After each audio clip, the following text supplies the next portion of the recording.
저희 교회도 수련회를 한 주 앞두고 있는데 지금 전국적으로 이제 청소년 청년 수련회 집회 기간입니다. 그러면 이제 당연히 저희 교회도 수련회 때 엄청 은혜가 있을 것입니다. 그리고 여러분들 가운데서도 아마 청소년 시절에 수련회 가보신 분들 뭐 아실 겁니다. 은혜가 있습니다. 근데 은혜라는 게 하나님의 임재고 그 사랑이고 하나님의 능력입니다. 그러다 보니까 은혜를 경험하지 않습니까? 그러면 사람이 변합니다. 근데 문제가 있습니다. 변했는데 다시 되돌아간다는 겁니다. 그래서 분명히 변합니다. 그래서 저는 믿습니다. 사람이 변합니다. 근데 이게 하나님의 시간과 사람의 시간의 차이가 있습니다. 근데 이제 은혜를 받았는데 되돌아가고, 청소년 때 은혜 받았는데 되돌아가고, 대학 갔는데 은혜 받았는데 되돌아가고, 그러다가 보면은, 야, 이거 안 변하는 거 아닌가? 그러면서 그 주변에서도, 야, 뭐 은혜 받았대도 니 안 변했잖아. 부모도 안 믿어주고, 주변에서 친구들도 안 믿어주고, 나도 안 되나 보다 라는 생각을 할 때가 있습니다. 근데 여러분, 이게 모두 다 그렇습니다. 우리만 그런 게 아니고 오늘 본문에서 야곱도 그렇고 성경에 나오는 대부분의 인물이 다 그렇습니다. 한 번 은혜 받아서 변화되는 사람을 본 적이 없습니다. 3계단 올라가면 2계단 떨어집니다. 그리고 어떤 면에서 내가 안 변하는 것 같아요 라는 분들에게 말씀드리겠습니다. 그리스도와 함께 5년을 동행하셨습니까? 10년을 동행하셨습니까? 돌아보면 많이 변했습니다. 그 인생길을 쫙 돌아보면 그래도 꽤 많이 변했습니다. 그럼에도 불구하고 안 변하는 것 같은 모습들이 우리 모두에게 있다는 거죠. 야곱도 그렇습니다. 야복강에서 에서와 씨름했지 않습니까? 그리고 하나님께서 그 이름을 바꿔주셨습니다. 너 야곱이라고 하지 마라. 이스라엘이라고 해라. 근데 오늘 본문에서 계속해서 살펴보게 되겠지만 그 이후로도 엄청난 죄를 짓고 사고를 치게 됩니다. 야곱을 이스라엘로 바꿔줬거든요. 근데 재밌습니다. 그 이후에 야곱에 대해서 기록할 때에 이스라엘이라는 이름을 안 쓰고 계속 야곱이라고 씁니다. 아브람을 아브라함으로 바꿔주셨습니다. 그 다음에는 아브람이라는 이름을 쓰지 않습니다. 계속 아브라함입니다. 근데 너 야곱이라고 하지 마라. 그리고 하나님께서 이스라엘로 이름을 바꿔줬는데도 성경에서 야곱, 이놈은 거지같이도 안 바뀐다는 뜻입니다. 이놈 너무너무 안 바뀝니다. 제가 인물 설교를 하지 않습니까? 그럼 몇 주 동안 그 인물에 대해서 계속해서 묵상하고 생각하고 설교하다가 보면은 정이 듭니다. 그리고 한 인간이 왜 그 프로파일러가 그러더라고요. 이렇게 그 범인에 대해서 계속 연구하다 보면 한 인간이 떠오른대요. 저도 마찬가지로 뭐 아브라함, 베드로, 야곱 그 인간 계속 묵상하면 진짜 살아있는 사람처럼 이렇게 떠오르게 되는 것 같은 느낌이 있고요. 정이 드는 느낌이 있어요. 근데 야곱은 정이 떨어져요. 진절머리가 나는 느낌이 있어요. 지독하다. 뭐 이런 인간이 다 있냐라는 느낌이 있습니다. 진짜 너무너무 안 변합니다. 그 야곱을 하나님이 이름을 이스라엘로 바꿔줬는데 하나님도 야곱이라고 이야기하신 겁니다. 근데 제가 이번 주에 되게 은혜 받았던 게 모세가 하나님 만날 때 하나님이 나는 아브라함의 하나님, 이삭의 하나님, 야곱의 하나님이다. 안 변해도 그 야곱에게도 하나님은 하나님이라는 겁니다. 그 야곱의 하나님께서 은혜를 베푸셔서 여러분 우리는 야곱이 어떻게 이스라엘까지 가는가에 대해서 살펴보는 겁니다. 그러니까 여러분 믿음이라는 게 야곱이 하는 스스로의 결심이 아닙니다. 여러분 이번 수련회 때 큰 은혜가 있을 겁니다.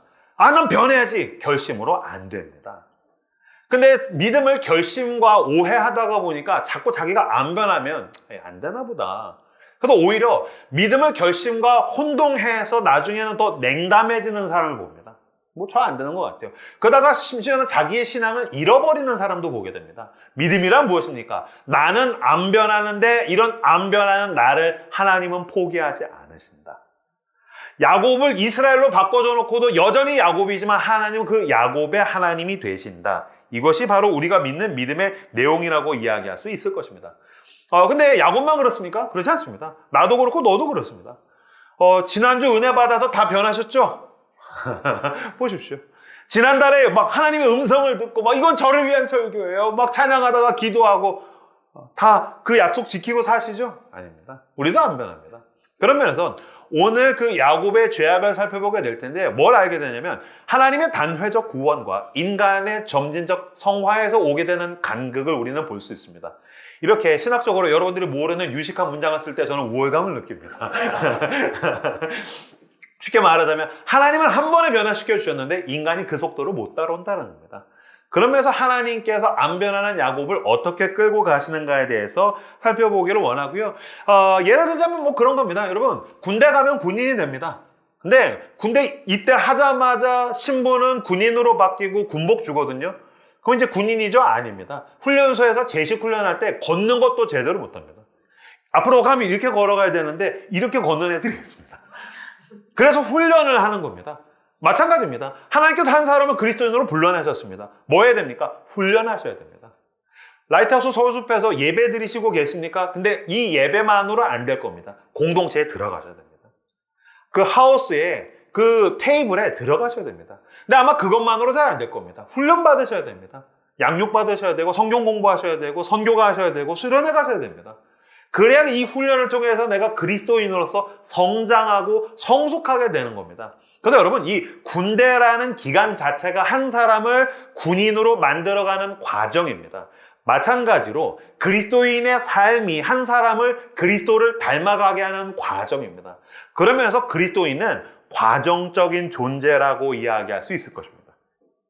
따라서 해주십시오. 그리스도인은 과정적 존재이다. 그래서 하나님께서 나를 불러내셔서 우리는 죽을 때 가장 예수님을 닮은 모습으로 죽기를 원합니다. 그래서 우리는 이 삶의 과정 가운데서 그리스도를 닮아가고 또 은혜 받고 자빠지고 회복되고 이것을 반복하면서 예수님을 닮아가게 되더라는 것입니다. 이 창세기 32장에서 야곱이 하나님과 씨름한 후에 에서와 극적으로 화해하고 그 바로 뒤에 나오는 33장, 34장에서는 야곱의 비참한 죄악이 클라이막스에 가게 됩니다. 은혜의 클라이막스가 32장에서 에서와 화해하는 가운데서 나오거든요. 은혜의 클라이막스 다음에 죄의 클라이막스가 온다는 것은 인간의 어떤 모순, 인간의 어떤 비참한 실존을 그대로 드러낸다라고 볼 수 있을 것입니다. 어쨌든 이 창세기 33, 34장에서의 야곱의 죄악을 세 가지로 분석할 수 있을 것입니다. 자, 첫 번째, 기만입니다. 기만. 무슨 말입니까? 속인다고요. 야곱이 에서와 화해하거든요. 그랬더니 에서가 형이 세일이라는 땅에서 살았습니다. 에서가. 그래서 세일로 함께 가자. 형이 부자야. 형이 일가를 이루었어. 같이 가자라고 합니다. 그랬더니 야곱이 아닙니다. 형님 먼저 가세요 라고 합니다. 그러면 내가 호위병을 여기다가 붙여줄 테니까 천천히 따라와. 그랬더니 아니에요 형, 저기 다리 쩔뚝거려가지고 하나님 여기 치셔가지고 저 쩔뚝거리니까 호위병도 먼저 데리고 가세요. 그래서 그래요, 예, 제가 꼭 따라갈게요 하고서 이 에서와 군대가 세일에 갔습니다. 야곱이 어디로 간지 아십니까? 숫곳으로 갑니다. 세일이 3시라고 하면 숫곳은 7시입니다.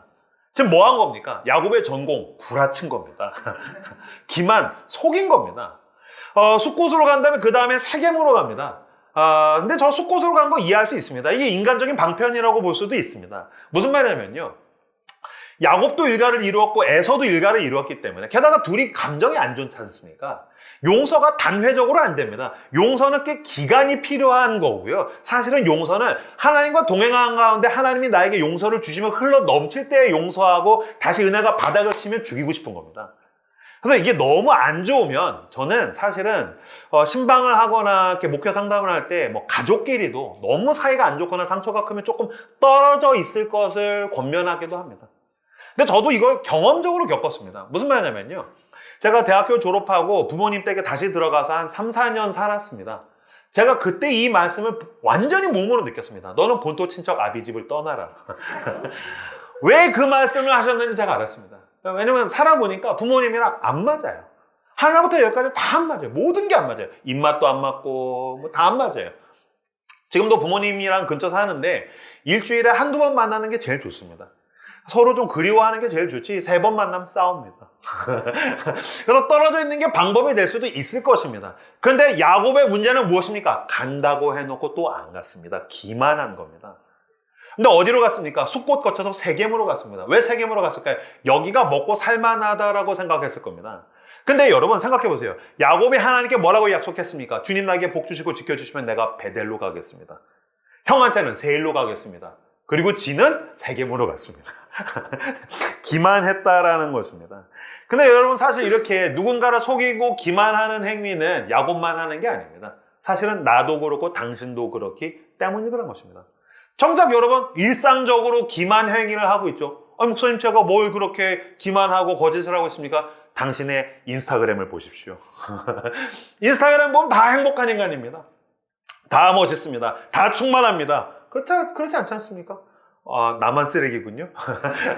좀 고백하겠습니다. 여기 온라인으로 제 설교를 들으신 분들께 고백하겠습니다. 이명규의 인스타그램은 다 구라입니다. 무엇보다 전 그렇게 가정적인 아빠가 아닙니다. 전 집에 없는 아빠입니다. 어쩌다가 하루 집에서 쉬지 않습니까? 그럼 제 아내가 사진을 찍으면 그걸 올리면 저는 사역도 미친 듯이 하고 교회도 잘 되는데 저는 다정적인 아빠까지 되는 거죠. 그럼 구라입니다. 그렇지 않습니다. 또 우리는 어떤 기만을 하게 됩니까? 교회에서는 근사한 인간인 척하고서는 돌아갔었을 땐 직장과 캠퍼스와 삶의 자리에서 엉망진창으로 살아갈 수도 있을 것입니다. 어쩌면 별로 안 친한 사람들이나 여러분의 사역적으로 만나는 사람들한테는 근사하지만 여러분들과 친밀한 공동체에서는 여러분의 민낯이 들통날 수도 있겠다는 생각도 해봅니다.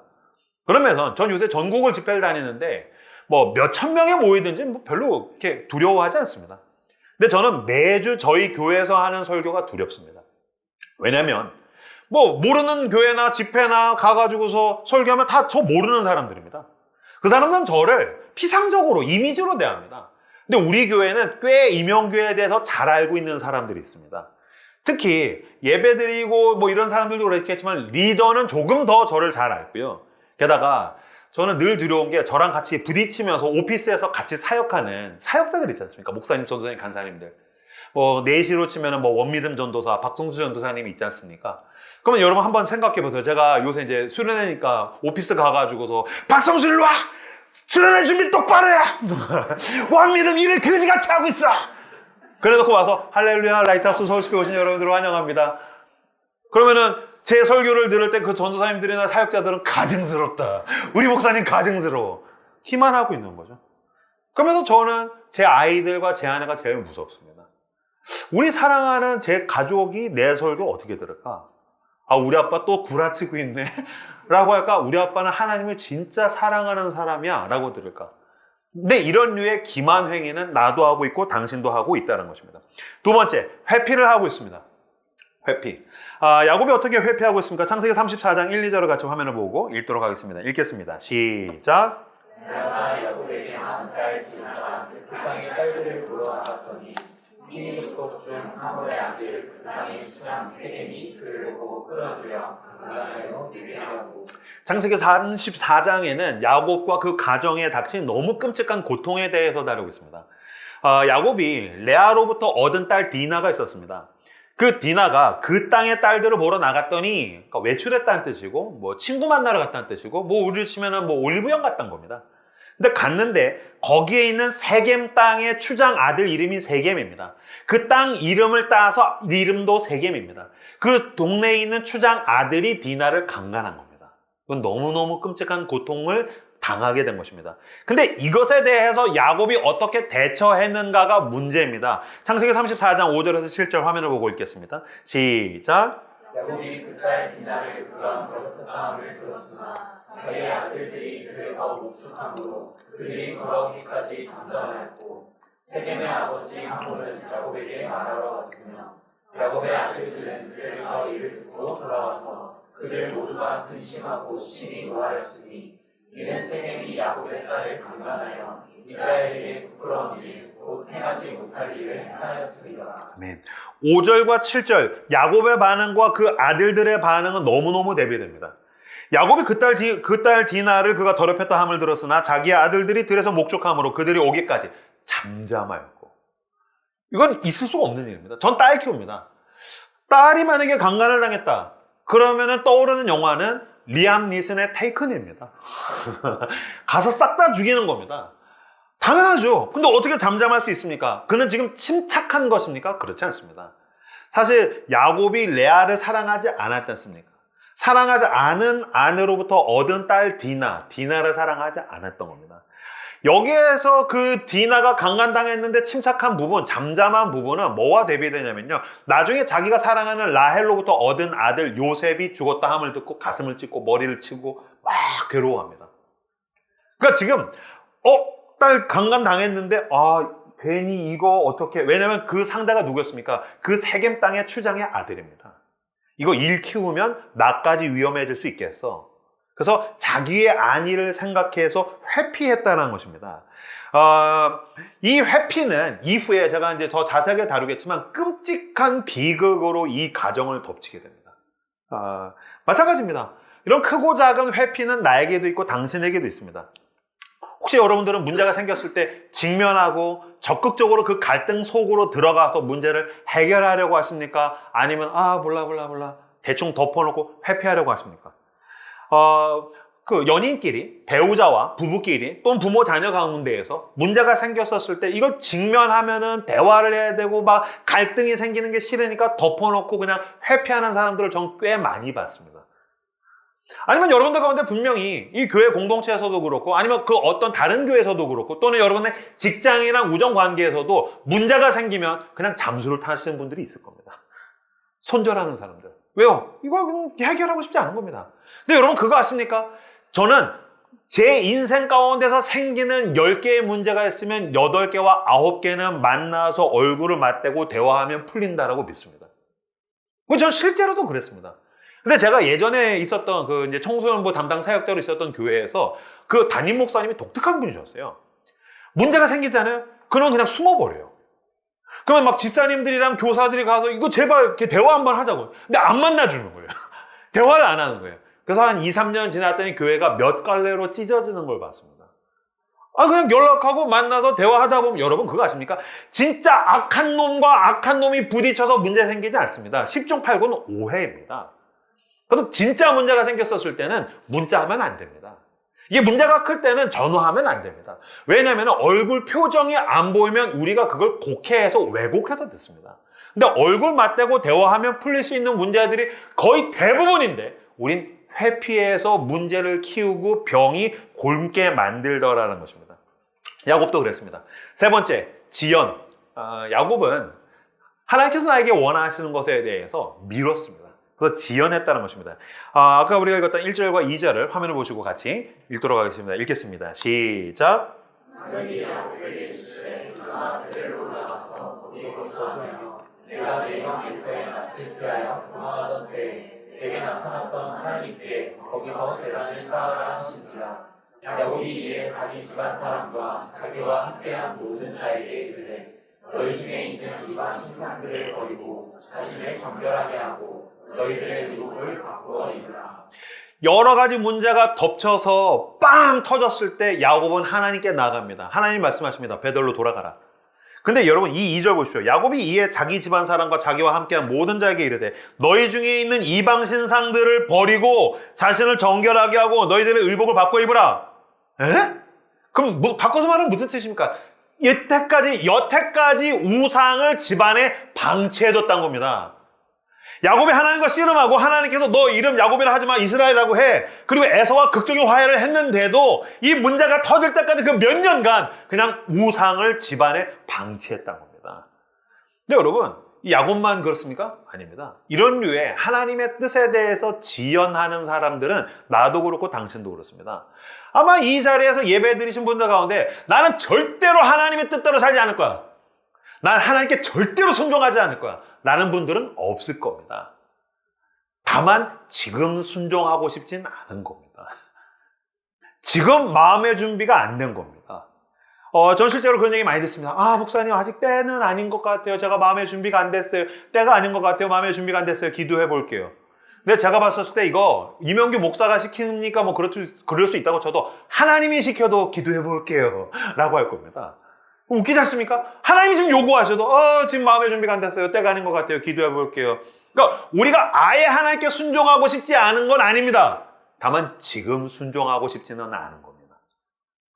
그러면서 여러분 회개란 무엇입니까? 막 울고 불고 가슴이 터질 것 같고 막 결단하고가 아닙니다. 회개는 청산입니다. 회개는 정리하는 겁니다. 근데 그게 안 되는 겁니다. 잘라내는 게 안 되는 겁니다. 그걸 미적 끌고 가고 있더라라는 것입니다. 그런 면에서 우리의 문제는 하나님을 안 믿는 것도 아니에요. 하나님 믿어요. 하나님께 순종하고 싶어요. 다만 하나님은 3순위나 4순위입니다. 근데 여러분 우리의 인생에 결정적인 영향을 끼치는 건 언제나 0순위입니다.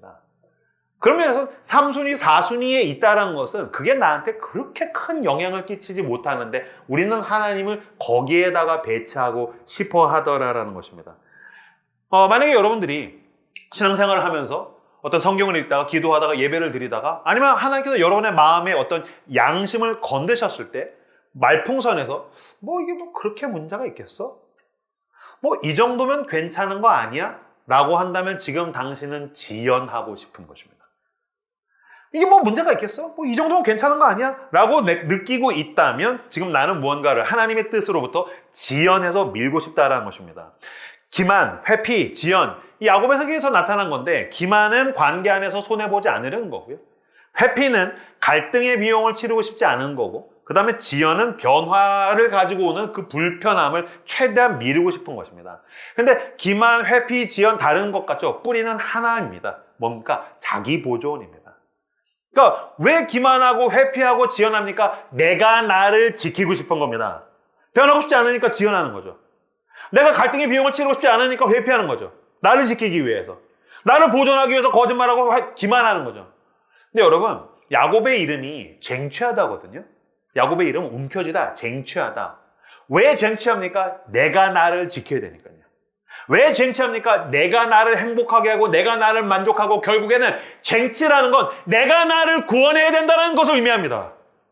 그렇기 때문에 이 야곱이라는 이름을 지금으로 의역하자면 자기 보존입니다. 근데 하나님께서 씨름하다가 왜 환도뼈 치셨습니까? 내가 내 스스로를 지탱하고 보존할 수 없다는 겁니다. 그래서 환도뼈를 치셔서 기울게 하셨습니다. 하나님께 기울게 하셨습니다. 하나님을 의지하게 하셨습니다. 믿음은 하나님을 의존하는 겁니다. 반대는 내가 나를 보존하려고 하고 내가 나를 지탱하려고 하는 겁니다. 그런 가운데 자기가 자기를 지탱하기 위해서 또 기만하고 회피하고 지연했죠. 이 결과는 너무너무 큽니다. 하나하나 더 자세하게 보죠. 첫 번째, 기만의 결과는 무엇입니까? 야곱이 형을 기만했죠.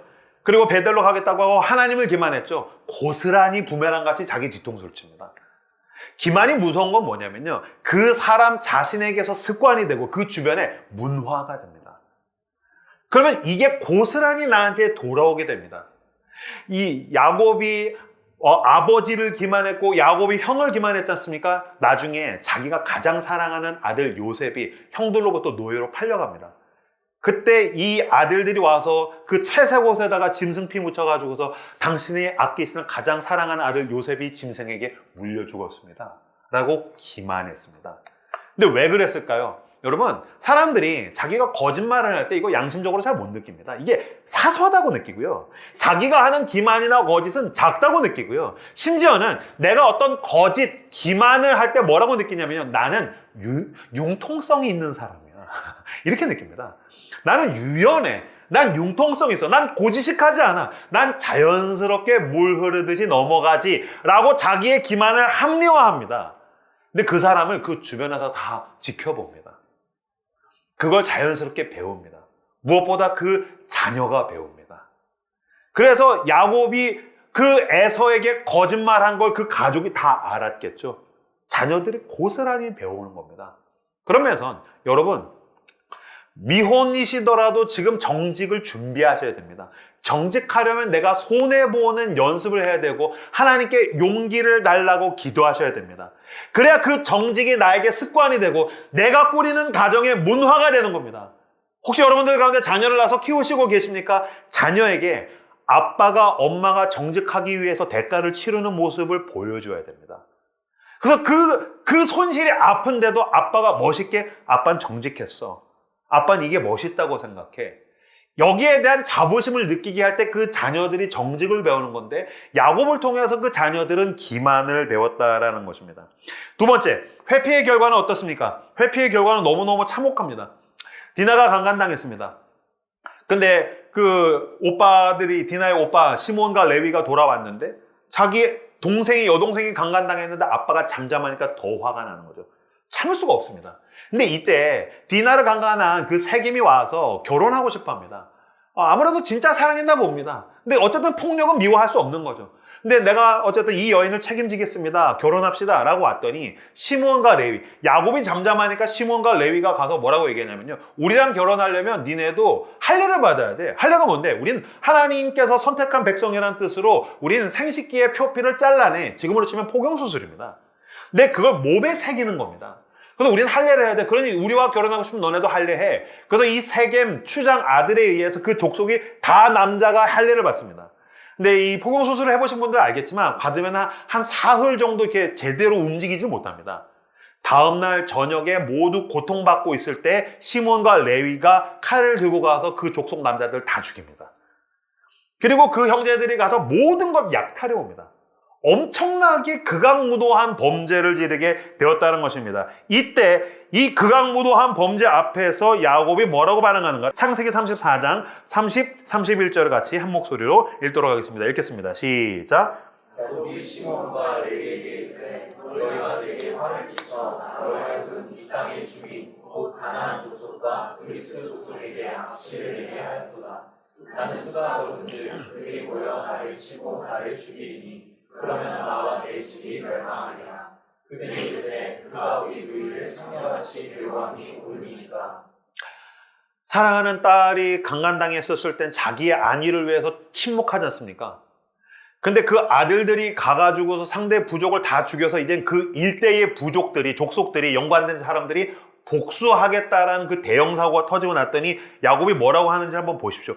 30절 요 한 구절에 야곱이 자기 자신에 대해서 얼마나 피력하는지를 보십시오. 야곱이 시몬과 레위에게 이르되 너희가 내게 화를 끼쳐 나로 하여금 이 땅의 주민 곧 가나안 족속과 브리스 족속에게 악취를 내게 하였도다. 나는 수가 적은즉 그들이 모여 나를 치고 나를 죽이리니 그러면 나와 내 집이 멸망하리라. 뭐 이런 인간이 다 있습니까? 여러분, 내가 고통받을 때 침묵하는 사람은 진짜 겸손한 사람입니다. 근데 내가 손해볼 때에 나 소리 지르는 인간은 치졸한 인간인 겁니다. 그러니까 야곱은 왜 회피했습니까? 자기 자신을 위해서 회피했는데 문제가 터졌더니 나 하면서 격렬하게 화를 내고 있는 모습을 우리는 볼 수 있습니다. 그러니까 그의 침묵은 상대를 위한 것이 아니라 자기 자신을 위해서 회피했더니 그것을 그 아들들이 대형 사고를 치면서 폭발시켰다는 겁니다. 근데 이러한 류의 회피는 가정에서도 공동체에서도 반복되는 패턴일 수도 있다는 것입니다. 그러므로 만약에 당신이 책임져야 되는 사람이라면 갈등을 향해서 들어가셔야 됩니다. 여러분 리더가 되길 원하십니까? 여러분의 영향력이 더 커지길 원하십니까? 여러분은 조금 더 높아지길 원하십니까? 하나님께 쓰임받는 사람이 되길 원하십니까? 문제가 터지고 책임져야 될 때에 회피하지 않고 용기 있게 폭풍 속으로 들어갈 때에 하나님께서 우리에게 놀라운 길을 열어주신다는 걸 믿는 저 여러분들 되시길 주님의 이름으로 축복합니다. 근데 내가 책임져야 되는데 회피하지 않습니까? 그럼 문제가 사라지는 것이 아니라 다른 누군가가 더 거칠고 통제할 수 없는 방식으로 문제를 터뜨리게 됩니다. 그러면서 여러분, 회피는 시간폭탄입니다. 다가오는 것은 평화가 아니라 폭발입니다. 이건 제가 만든 문장이지만 근사하죠. 회피는 시간폭탄입니다. 냅두면 터지게 되다는 것입니다. 세 번째, 지연의 결과입니다. 하나님께서 말씀하셨는데 지금 당장 순종하지 않고 미뤘습니다. 미뤘다는 것은 무슨 뜻입니까? 하나님을 우선순위에서 아래로 내렸다는 것입니다. 여러분, 하나님을 믿는다라는 것은, 하나님을 나의 주인으로 삼는다라는 것은 하나님을 최상위 우선순위에 두고서 그 아래의 질서를 하나님의 뜻대로 확립한다는 뜻입니다. 질서를 정립한다는 뜻입니다. 근데 죄는 이걸 어긋나게 합니다. 그러니까 죄는 질서를 어그러뜨립니다. 혼돈이죠. 그럼 어긋난 상태에서 야곱이 뭐 이 정도는 괜찮겠지라고 지연하면 그냥 괜찮은 건가? 아니요. 질서가 어그러져 있기 때문에 그 아들들이 보는 겁니다. 우리 아빠는 교회만 가면 하나님 잘 믿는 것처럼 하지만 집에서는 질서가 없어요. 하나님 그렇게 중요하게 여기지 않아. 무슨 말이냐면요. 저 청소년 사역할 때 가장 힘든 것 중에 하나는요. 내가 대하는 청소년도 힘든데 사실은 기만하고 지연하고 회피하는 그 부모님들이 더 힘들었습니다. 그래서 아무리 하나님의 뜻을 청소년한테 가르치면 뭐합니까? 부모가 집에 데려가서 야, 니네 목사만 예수 믿냐? 야, 니네 선생님만 예수 믿냐? 뭐 나도 다 알아. 뭐 이렇게 다 적당히 이렇게 해서 하는 거야. 그러면 어그러지지 않습니까? 그럼 결국엔 얘가 질서가 어긋난 상태에서 크게 되는 겁니다. 그래서 야곱이 뭐를 부메랑으로 맞냐면요. 그 큰아들 루벤이 야곱의 처와 잠자리를 하게 됩니다. 말이 안 되지 않습니까? 어떻게 보면 아버지 아는데 어떻게 이런 일이 있을 수 있습니까? 야곱이 순서가 없지 않습니까? 야곱이 질서가 없지 않습니까? 그걸 고스란히 야곱의 아들들이 배웠다는 것입니다. 그런 면에서 만약에 여러분들이 마음 가운데 또는 여러분의 그 양심 가운데 하나님이 나한테 이걸 원하신 것 같아. 여러분, 우리의 문제는 하나님이 나에게 뭘 원하시는지 몰라서 생기지 않습니다. 아는데 미뤄두는 겁니다. 안다면 지금 순종하셔야 됩니다. 지금 시도하셔야 됩니다. 실패하고 내가 잘 못할지라도, 좋은 결과가 나오지 않을지라도 지금 순종하고 지금 행동하고 지금 하는 것, 이것이 우리에게 너무너무 중요하다는 겁니다. 전 게다가 지금 최근 오늘 설교하면서 뼈저리게 느낍니다. 왜냐면 제가 계속 집회 다니다 보니까 운전이 많아졌어요. 그러다 보니까 제가 일주일에 한 두세 번 정도 운동을 하는데 한 2주간 운동을 전혀 못했어요. 근데 허리가 슬슬 아프더라고요. 괜찮겠죠? 괜찮겠지. 괜찮긴 개뿔이. 그저께 허리를 삐었습니다. 그래서 제가 저희 교회 그 사역자들이랑 리더들한테 기도해달라고 요청을 했어요. 그래서 아마 지금 원미든 전도사님이나 박성수 전도사 긴장했을 겁니다. 왜냐면 제가 허리가 삐어서 설교 못하면 지들이 해야 되기 때문입니다. 그럼 제가 이거 안 좋은 것 같아. 미뤄둘 게 아니라 지금 했어야 되는 겁니다. 마찬가지입니다.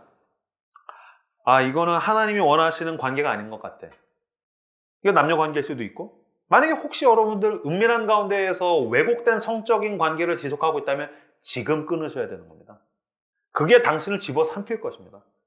만약에 여러분들 가운데 이 중독이 나를 해치고 있어 라는 걸 알고 있는데도 계속 뭐 괜찮지 않겠어? 이 정도는 문제가 없는 거잖아. 밀고 있다면 지금 끊어야 되는 겁니다. 만약에 누군가의 관계를 회복하고 있습니까? 회복하기를 원하십니까? 혹시 부부인데 내가 이 사람과 서서히 멀어지고 있는 걸 느낍니까? 그래서 어떠한 은밀한 유혹이 내게 오는 걸 느낀다면 지금 나는 상대에게 고백해야 되는 겁니다. 두렵다고, 나에겐 당신이 필요하다고, 날 도와달라고. 지금 도움을 청하시고 지금 고백하고 지금 행동해야 됩니다. 미뤄두면 그게 더 큰 방식으로 부메랑으로 나에게 돌아오기 때문이라는 것입니다. 미루면 더 커지고, 미루면 더 무거워지고, 미루면 더 심각해집니다. 지금 실천하는 저 여러분들 되시기를 그리스도 이름으로 축복합니다. 이창동 감독이 만든 영화 중에 그 되게 유명한 박하사탕이 있습니다. 박하사탕. 이걸로 이제 설경구 씨가 배우로 떴죠. 근데 아마 이 영화 거의 다 안 보셨기 때문에 제가 안 물어보겠습니다. 근데 여기에 유명한 장면이 있습니다. 마지막에 설경구가 나와가지고 이 첫 장면이기도 한데 기차가 오는데 기찻길로 달려서 나 돌아갈래! 막 그 장면은 아마 어디선가 보셨을 겁니다. 이 줄거리를 말씀드리자면 이 설경구 주인공은 굉장히 순수한 청년입니다. 꽃을 좋아하고 막 사진 찍는 거 좋아하고, 근데 어디서부터 잘못됐는지 모르겠는데 어긋나기 시작합니다. 군대에 입대했는데 이 5.18 광주 민주화 항쟁에서 군인으로서 실수로 총을 쐈는데 한 소녀를 죽이게 됩니다. 이 죄책감이 여기에 쌓입니다. 그 다음에 직업으로서 이렇게 형사가 되는데 누군가를 계속 고문해야 돼요. 사람들이 죄와 악에 대해서 잘못 알고 있는 게 죄는 상대를 파괴한다고만 생각해요. 악은 상대를 파괴한다고만 생각해요. 아니요, 그건 상호 파괴하는 겁니다. 죄를 짓지 않습니까? 제일 먼저 파괴되는 건 나입니다.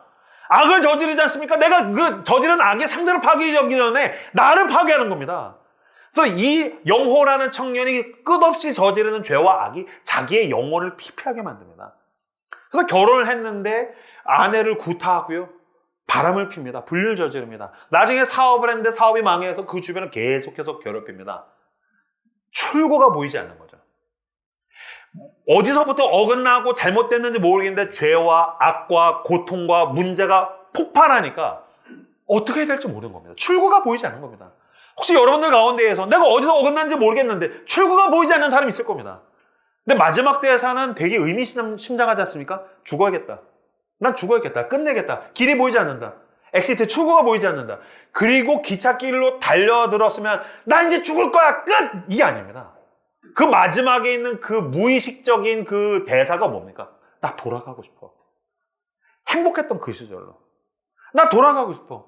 나 원래 이런 사람이 아니었거든. 나 괴물이 아니었거든. 나 돌아가고 싶어. 나 돌아갈래! 그러면서 끝나는 겁니다. 근데 여러분, 이 사람이라고 해서 자기 인생을 스스로 짓밟고 망치고 싶어서 이렇게 됐겠어요? 아니죠. 그럼 야곱에 대해서 이야기해 볼까요? 여러분, 야곱은 어떻게든 행복해지고 싶었던 거예요. 쟁취.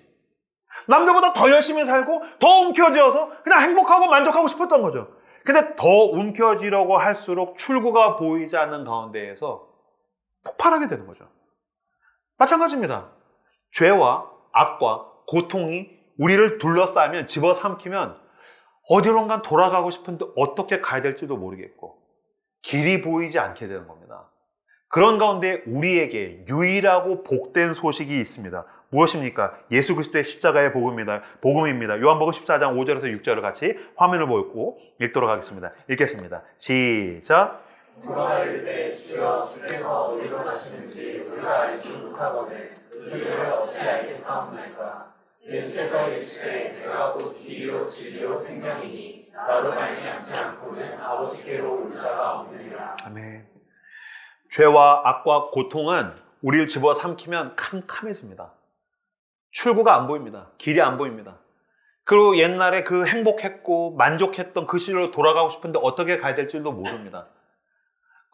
뭐 여러분들 가운데도 분명히 있을 겁니다. 나도 그때 진짜 예수 잘 믿었는데, 내가 진짜 하나님 안에서 충만했는데, 그때 나에게는 소명과 비전이 있었었는데, 그땐 진짜 주님께서 나를 통해서 놀라운 일들을 행하실 것 같았는데, 도대체 어디서부터 어떻게 잘못돼서 내가 지금 여기에 이 모양 이 꼴로 있는 거지? 라고 생각한다면 여러분, 지금 복음은 우리에게 유일한 길을 이야기하고 계십니다. 그 길을 어찌 알겠사옵나이까? 예수께서 이르시되 내가 길이다. 세상에 길 없다. 너의 방법으로 네 다리로 길 못 간다. 돌아갈 수도 없고 앞으로 갈 수도 없을 거다. 그렇다고 우리는 사실 기찻길로 뛰어들 용기도 없는 거 아닙니까? 그렇다면 어떻게 됩니까? 당신을 위해서 영원한 생명의 길을 내신 그리스도께로 나와야 합니다. 내가 마음을 조금 열면, 나를 향해서 십자가에서 못 박힌 그 손을 내밀고 계신 그리스도께 나도 손을 뻗으면 그가 내 손을 잡으십니다. 그가 나를 일으키십니다. 그가 나를 이끌어 가시기 시작합니다. 야곱은 분명히 삶이 엉망진창이 됐었을 때 아까도 그 아들들에게 원망하지 않습니까? 니들이 나를 망친 거야. 아니요, 자기가 자기 망친 겁니다. 근데 여러분, 죄인의 본성이라는 게 자기가 자기 삶 망쳐놓고 엄마를 탓하고 싶든지 아빠를 탓하고 싶든지 우리 대표님을 탓하고 싶든지 누군가를 탓하고 원망하고 싶어 합니다. 내가 끌어안고 있는 이 죄의 폭탄을 누군가에게 폭탄 돌리게 하고 싶은 겁니다. 그래서 여기저기다가 돌리고 있는 거죠. 이때 그리스도께서, 하나님의 아들께서 이 땅에 오셔서 모든 죄의 대가를 대신 짊어지셨습니다. 그리고 십자가에서 죽으심으로 말미암아 길이 보이지 않는 자들, 다리가 끊겨진 자들에게 영원한 생명의 길을 내셨습니다. 할렐루야. 그러나 여러분, 출구가 보이지 않고 어디론가 돌아가고 싶다고 느끼신다면 그리스도께로 나오십시오. 그가 당신을 향해서 두 팔을 벌고 계십니다. 그가 당신을 안아주실 것입니다. 그가 당신을 붙들고 내가 한 번도 상상하지 못했던 가장 좋은 길로, 그 빛의 세계로 나를 끌고 인도하여 주실 줄로 믿습니다. 그러나 여러분, 좌절과 절망 가운데 돌아갈 수 있는 유일한 길은 예수 그리스도입니다. 그가 나에게 길이고 답이 나지 않는 내 삶 가운데 진리시고 내가 삶을 살 수 있는, 영원할 수 있는 힘이 없을 때 그가 영원한 생명의 능력이십니다. 죄는 우리에게 잘못만 남기는 것이 아니라 길을 잃게 만들고 예수 그리스도는 길을 알려주실 뿐만이 아니라 그가 곧 길 되십니다. 6절과 7절 말씀을 같이 화면을 보시고 읽도록 하겠습니다. 읽겠습니다. 시작. 야곱과 그와 함께한 모든 사람이 가나안 땅 루스 고베에 이르고 그가 거기서 제단을 쌓고 그곳을 엘베벨이라 불렀으니 이는 그의 형의 낯을 피할 때에 하나님이 거기서 그에게 나타나셨습니다. 아멘. 야곱이 꿈에서 사닥다리를 봤습니다.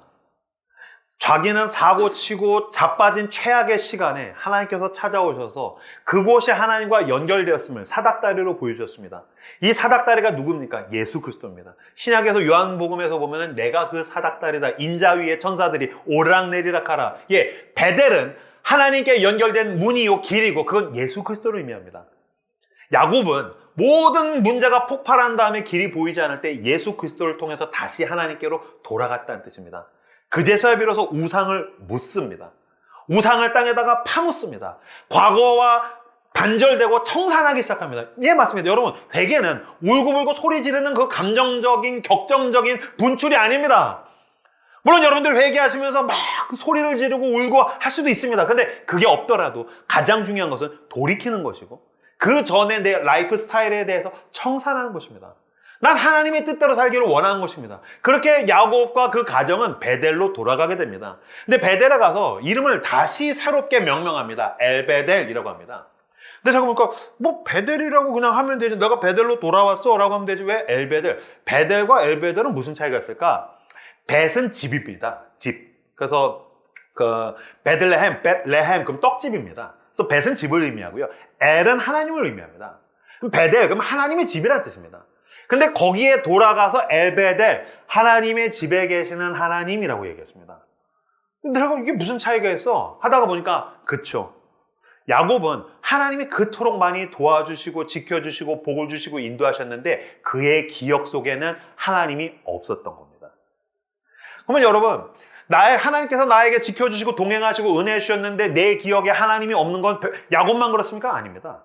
당신도 그렇고 나도 그렇고 우리 때때로 많이 그럽니다. 전 교회에서 목사로서 관찰하면서 많이 느낍니다. 어떤 분들은 자기의 고통에 대한 이야기들을 막 울면서 이야기합니다. 그때 저 진짜 힘들었어요. 우리 엄마 우리 아빠 때문에 힘들었어요. 제가 그때 헤어져서 힘들었어요. 회사 잘려서 힘들었어요. 그때 저 진짜 힘들었어요. 고통에 대한 이야기를 하는데 그 고통 가운데서 지켜주신 하나님이 그 기억이 없더군요. 하나님께서 동행하시고 하나님께서 위로 주시고 하나님 말씀하시고 분명히 하나님께서 예배 가운데에서 삶 가운데에서 사람들을 보내주시고 도와주시고 하셨는데 기억에 하나님은 없어요. 고통받은 나 야곱처럼 그것만 있어요. 베델 하나님의 집에 하나님이 없는 거죠. 반대로 어떤 사람은 자기에게 있었던 좋았던 기억들을 떠올려요. 그때 전 잘했고 그때 선교 갔고 그때 헌신했고 그때 대단했고 우리 집 잘 살았고 우리 집 부자였고 근데 거기에 그 기억에 하나님이 없어요. 남다르게 열정적으로 했던 나, 믿음으로 결단해서 헌신하던 나, 봉사하던 나, 남다른 나, 거기에 하나님이 없어요. 그럼 여러분, 내 기억 속에 하나님이 없으면 어떻게 되는지 아십니까? 내 스스로 무언가를 움켜쥐기 위해서 야곱같이 몸부림치다가 엉망진창이 돼서 문제가 폭발할 때 분명히 야곱은 하나님께 원망했을 겁니다. 뭐라고 원망했을까요? 하나님! 왜 나는 남들이 안 겪어도 되는 일을 겪는 것입니까? 남의 집 아들들은 다 순하다는데 시몬 레위 이 아들들은 뭡니까? 남의 딸들은 이런 고통스러운 일 안 당한다는데 디나 왜 나만 이런 일 겪습니까? 왜 내가 이 족속에서 왜 이런 일 겪습니까? 왜 나한테만 이러십니까? 분명히 따지고 원망했을 것입니다. 그럼 여러분 하나님은 뭐라고 항변하셔야 됩니까? 너는 왜 너의 기억 속에는 내가 없느냐? 너 에서가 죽이겠다고 해서 도망갈 때 내가 너를 만나 주었고 너 1000km 너 모험할 때 내가 너를 도와줬고 너가 외삼촌의 집에 갔을 때 내가 널 라헬을 만나게 해줬고 너가 외삼촌에게 사기당할 때 내가 너에게 양떼를 줬고 내가 너에게 자식들을 줬고 내가 너를 지금까지 동행했는데 왜 너에겐 하나님은 없고 너만 있느냐? 근데 여러분 마찬가지 아닙니까? 여러분 우리는 성령의 전입니다. 내가 베델, 난 그리스도 안에서 난 하나님의 집입니다. 그럼 제가 여러분에게 묻겠습니다. 그 집에 하나님이 계십니까? 혹시 그 집에 어느 순간인가 하나님은 서서히 멀어지고 쓸데없는 것, 세상의 것, 세속적인 것, 내가 움켜쥐고 싶은 것, 야곱의 것으로 채워서 어느 순간인가 하나님은 없는데 나는 여전히 기만하고 회피하고 지연하면서 이 집엔 엉뚱한 것만 가득히 채워놓고 있는 것은 아니냐 말입니다. 야곱은 그의 삶과 계산에 하나님이 없었습니다.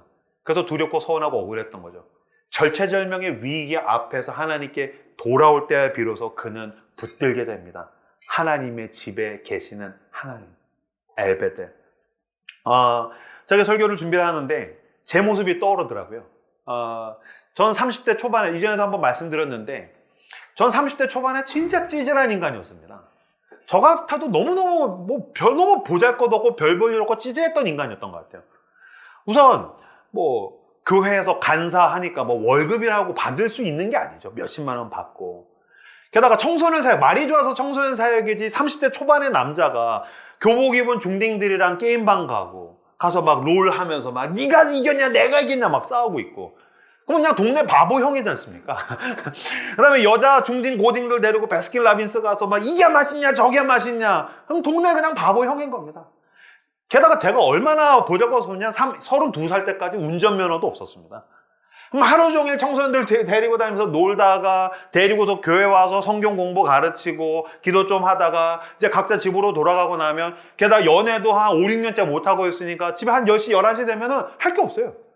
그러면 이제 자전거 하나, 낡은 중고 자전거 끌고서 강둑길을 이제 막 달리는 겁니다.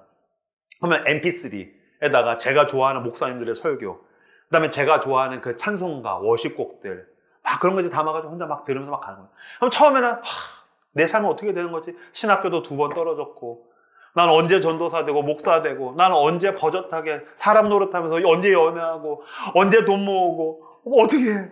처음에는 막 근심 걱정이 오다가 찬양을 막 듣고 제가 너무 좋아하는 목사님들의 설교를 듣다가 보면은 하나님에 대한 마음이 막 커지는 거예요. 그럼 나는 가진 게 아무것도 없는데 내 마음의 집엔 하나님이 가득해요. 그럼 막 찬양을 하기 시작해요. 하나님 감사합니다. 하나님 너무 좋아요. 이 말씀 너무 좋아요. 그래서 혼자 막 찬양을 부르다가 기도를 하다가 막 말씀이 너무 감동이 되면 나도 설교하고 싶은데 내 설교 듣는 사람 한 명도 없으니까 강둑길 가다가 자전거 집어 던지고 벤치 위에 올라가가지고 막 강을 바라보면서 막 설교하는 거예요. 막 회개할지어다 예수 그리스도를 믿어라 주는 뭐 생명의 길이십니다. 막 설교하다가 자전거 지나가면 벤치에 가만히 앉아있다가 또 지나가는 벤치에 올라서 막 회개할지어다 예수 그리스도께 나오십시오. 또 혼자 자전거 타고 가다가 혼자 막 은혜 받고 울고 그러고서 이제 집에 와서 잠들고 그 3, 4년간 제 30대 초반이 다 그랬습니다. 그런 시간이 지나서 40대 초반이 됐어요. 교회를 개척했고 교회가 잘 되기 시작했어요. 사람들이 몰려들었어요. 어느 순간인가 힙합 목사가 됐어요. 40대 초반에 어느 날에 대형 교회에서 엄청 큰 교회 수천 명 앞에서 저녁에 집회 설교를 했어요. 대형 교회 집회 설교를 가면 의전을 해주십니다. 그럼 이제 장로님들이나 그 교회를 대표하는 어르신들이 나와서 식사 대접을 해주시고 연소하고 젊은 목사님들도 막 목사님 막 칭찬을 막 해주십니다. 당연하지 뭐 젊은 목사님 뭐 비하진 않겠죠 당연히. 그럼 예 감사합니다 감사합니다. 그럼 설교하면 막 몇천 명 있으니까 여러분만 나 무시하지 나 나가면 유명해요. 막 웃긴 거 한 막 웃고 막 여러분 막 아직 이거 좀 그만 좀 하세요. 막 그런데 막 웃고 빵빵 터지고 막 은혜 받고 그 돌아갈 때는 막 권사님들 악수하면 막 권사님 막 눈물 막 목사님 막 아예 감사합니다. 그럼 내가 그런 대접을 받지 않습니까? 그러면 자아가 붕 뜹니다. 난 뭐 되게 괜찮은 인간이 된 것 같고 그런 느낌이 들어요. 뭐 사람이니까 그럴 수 있죠. 그 상태에서 40대 초반에 운전을 하면서 오는데 전 여전히 동두천 사니까 그 강둑길을 제가 쭉 올 때였었어요. 갑자기 불현듯 10년 전에 너무 보잘것없고 별 볼 일 없고 가진 게 아무것도 없었던 이명규가 더벅머리 하고서 자전거를 타고 오면서 MP3를 꽂고 막 기도하면서 찬양하면서 오는 것 같은 느낌이 드는 거예요. 40대 초반에 그래도 나는 목사로서 꽤 이름이 알려지고 지금 잘 나가고 있는 나랑 30대 초반에 너 아무것도 없는 이명규가 딱 스치는데 순간 진짜 이거 하나님이 저한테 말씀하셨다고 생각해요. 가슴에서 한 문장에 들렸어요. 나는 그때 너가 참 좋았어. 병규야, 난 그때 너가 참 좋았어. 하나님밖에 없었을 때. 너무 가난해서 아무것도 없어서 이 집에 아무것도 담을 게 없어서 하나님만 가득했던 그때. 하나님이 다윗의 장막을 사랑하셨듯이 아무것도 없어서 하나님만 꽉 붙잡았을 때 하나님이 그때가 좋으셨다는 거예요. 근데 어느 순간인가 이 집에 다른 것들을 제가 담기 시작했어요. 이것저것 담기 시작했어요. 어느 순간인가 하나님이 서서히 밀려나기 시작해요. 근데 나는 사실 계속 기만하고 회피하고 지연해요. 어느 순간인가 여기에 하나님이 이 보좌 위에 왕으로 계시지 않은 거죠. 순간 깜짝 놀랐어요. 난 그때 너가 참 좋았어. 깜짝 놀랐어요. 그리고 눈물이 팡 터졌어요. 그리고서 차를 갓길에 대고 엉엉 울면서 회개했어요. 하나님 날 불쌍히 여겨주십시오. 저는 여전히 그렇습니다. 저에게 뭐 이 교회 감사하죠. 근데 이 교회가 나에게 하나님보다 소중하진 않습니다. 하나님께서 나를 사랑하셔서 수많은 선물과 수많은 것들을 주셨지만 그 어떤 것도 예수 그리스도보다 귀할 수 없습니다. 여러분, 당신은 그 하나님의 집에 무엇을 담고 계십니까? 엘베델, 하나님의 집에 계시는 하나님이 가장 소중하다고 붙드는 저 여러분을 되시길 주님의 이름으로 축복합니다. 반주해 주시겠습니까?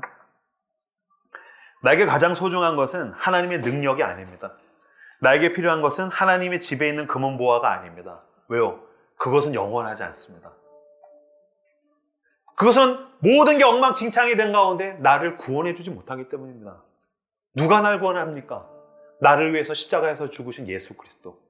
나를 죽기까지 사랑하신 그 사랑만이 나에게 길이 되고 진리가 되고 생명이 됩니다. 그런 나는 이 성령의 전에 하나님의 집에 하나님이 계시기 원합니다. 엘베델, 하나님의 집에 계시는 하나님. 오 하나님 나에게 오사 나의 하나님이 되어주십시오. 당신을 가장 소중하게 여기는 내가 되게 하여 주시옵소서. 이렇게 기도하며 나아가는 여러분들 되시길 주님의 이름으로 축복합니다.